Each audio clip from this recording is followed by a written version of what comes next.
RG Kar দুর্নীতিকাণ্ডে ED হানা। চন্দন লোহা টালার ফ্ল্যাটে ইডির তল্লাশি চালায় 4 ঘন্টা এবং বাড়ির 5 তলায় তল্লাশি চালানো হয়। 4 থেকে 5 জনের ইডি আধিকারিক দলে তারা রয়েছেন, মহিলা আধিকারিকরাও রয়েছেন। 4 থেকে 5 জনের ইডি আধিকারিকরা তারা বাড়িতে যান চন্দন লোহারে এবং তার বাড়িতে তল্লাশি চলে। 4 ঘন্টা তল্লাশির পর বেরিয়ে গিয়েছেন ইডি আধিকারিকরা, এমনটাই কিন্তু জানা যাচ্ছে। চন্দন লোহর বাড়িতে ইডি তল্লাশি। সন্দীপ ঘোষ ঘনিষ্ঠ চন্দন লোহর জানা যাচ্ছে তার বাড়িতে ইডি তল্লাশি প্রায় 4 ঘন্টার বেশি সময় ধরে তল্লাশি চলে এবং তারপরে ইডি আধিকারিকরা বেরিয়ে গিয়েছেন বলে কিন্তু জানা যাচ্ছে। ফোনে রয়েছেন প্রতিনিধি শুভঙ্কর মণ্ডল। শুভঙ্কর, ইডি আধিকারিকরা বেরিয়ে গিয়েছেন চন্দন লোহর বাড়ি থেকে, কিন্তু ইডি সূত্রে কি খবর পাওয়া যাচ্ছে? তারা কি কিছু নথি উদ্ধার করতে পেরেছে? কোনো ইম্পর্টেন্ট কিছু রয়েছে তাদের কাছে?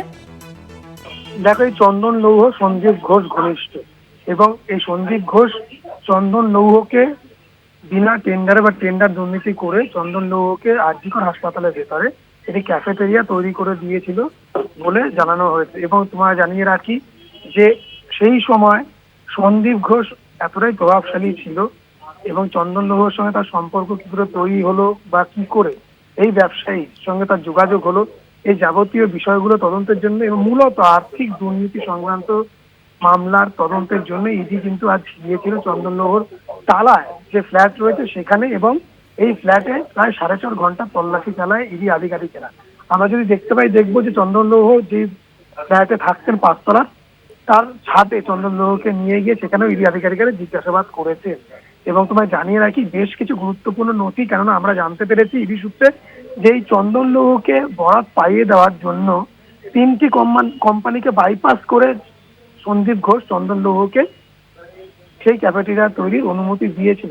কি করে এই সরকারি প্রতিষ্ঠানে এইভাবে বেনিয়ম করে বা দুর্নীতি করে টেন্ডার না ডেকে, একজনের ট্রেড লাইসেন্স নেই চন্দন লৌহ, তাকে কিভাবে ব্যবসা করতে দেওয়া হলো? এটাই সব থেকে বড় প্রশ্ন ইডি আধিকারিকদের কাছে। মূলত এই প্রশ্নগুলোর উত্তর খুঁজতেই আজ সকাল 6টার সময় ইডি আধিকারিকেরা সেখানে যান। গিয়ে সেখানে প্রায় 4.5 ঘন্টা তারা তল্লাশি চালান এবং তল্লাশি চালানোর পর বেশ কিছু নথি, ছবিতে দেখলে বুঝতে পারবে, হাতে বেশ কিছু তাদের নথি রয়েছে, যে নথিগুলো তারা সেখান থেকে উদ্ধার করেছে বলে আমরা খবর পেয়েছি। এবং মূলত এই টেন্ডার সংক্রান্ত এবং ক্যাফেটেরিয়া সংক্রান্ত নথি চন্দন লৌহকে আলাদা করে জিজ্ঞাসাবাদও করা হয়েছে। সন্দীপ ঘোষের সঙ্গে কবে থেকে তার পরিচয়, সন্দীপ ঘোষকে তিনি কি করে চিনলেন, এই যে টেন্ডার ছাড়া যেভাবে ক্যাফেটেরিয়া তিনি ওখানে করতে পেরেছিলেন, এতে সন্দীপ ঘোষকে কোনো অর্থ বা কত অর্থের বিনিময়ে সেটি করা হয়েছিল, এই যাবতীয় প্রশ্ন কিন্তু চন্দন লৌহকে করা হয়েছে। পরে আমরা চন্দন লৌহর ফ্ল্যাটে গিয়ে আমরা দরজা মেরেছি, কিন্তু চন্দন লৌহর বাড়ি থেকে কেউ বেরিয়ে আসেননি। চন্দন লৌহ সেই সময় ঘরেই ছিলেন, তার পরিবারের লোকজনও ছিলেন, কিন্তু কেউ এসে সংবাদ মাধ্যমের সঙ্গে কোনো কথা বলেননি।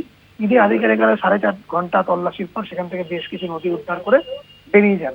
ইমরান, ধন্যবাদ শুভঙ্কর। কথা বললাম প্রতিনিধি শুভঙ্কর মণ্ডলের সঙ্গে।